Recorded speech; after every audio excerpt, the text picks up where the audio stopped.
ხშირად პაციენტები სოციალურ ქსელში მისვამენ ასეთ კითხვას: რა შედის კონსულტაციაში?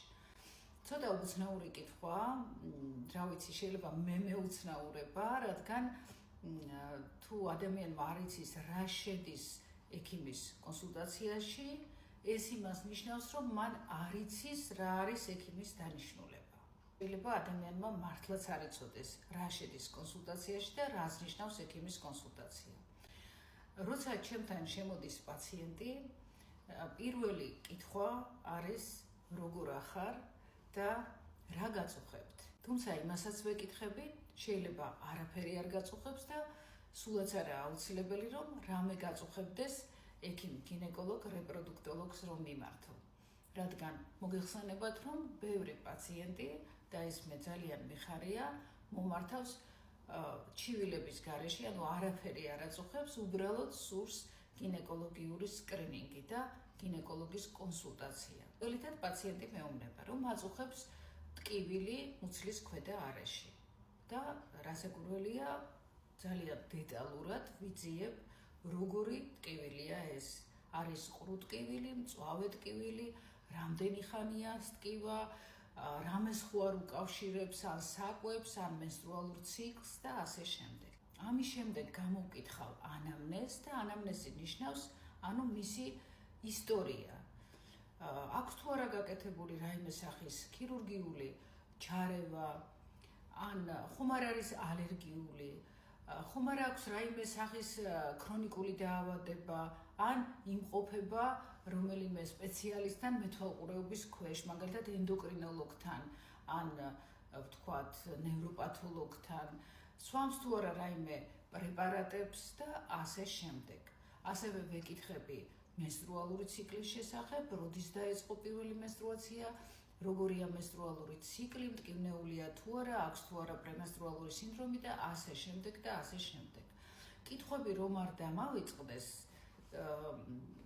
რამე რო არ გამოგრჩეს, ამისთვის მაქვს ჩამოწერილი ეს კითხვები, ამაში მეხმარება ჩემი ასისტენტი და ამის მიხედვით გარკვეული წარმოდგენა გვექნება პაციენტის მდგომარეობის შესახებ.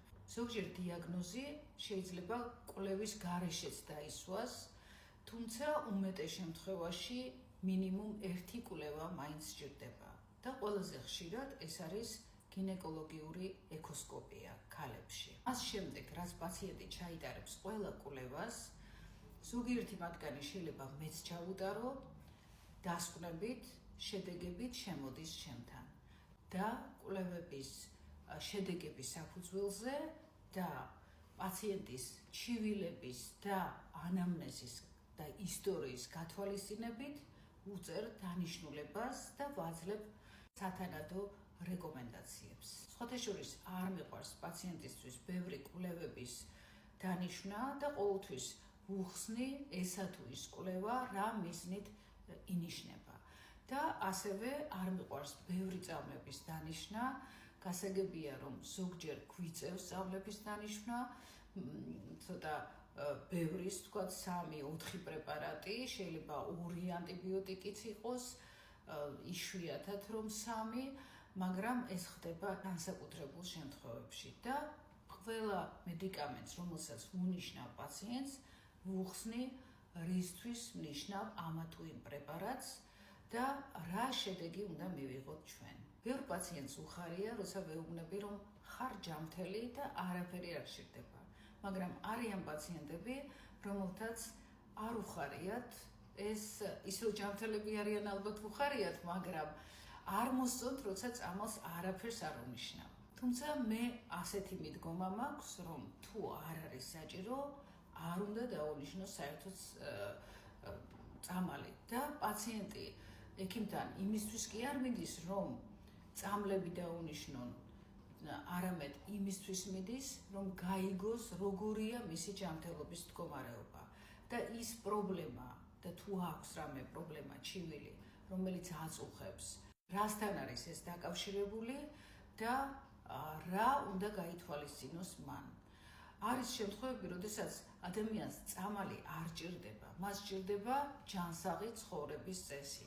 მას ჭირდება მაგალითად წონაში დაკლება ან პირიქით მომატება. აი სწორედ ამ საკითხებში მე როგორც ექიმი, გინეკოლოგი, რეპროდუქტოლოგი ვეხმარები პაციენტებს. რა არის ექიმის დანიშნულება? ექიმის დანიშნულება უმკურნალოს პაციენტს და არა დაავადებას. გაუმჯობესოს მისი ჯანმრთელობის მდგომარეობა და ცხოვრების ხარისხი. არის შემთხვევები, როცა ექიმი ვერ ეხმარება პაციენტს და დაავადება უფრო ძლიერია ვიდრე ექიმის შესაძლებლობები. და ამ შემთხვევაში თავარი არის ის, რომ ექიმმა არ უნდა ავნოს პაციენტს და მის ჯანმრთელობას. ანუ თუ ვერ დაეხმარე, მაშინ არ ავნო, არ დაასიანო. აი ეს არის ექიმობის ერთ-ერთი ძირითადი პრინციპი.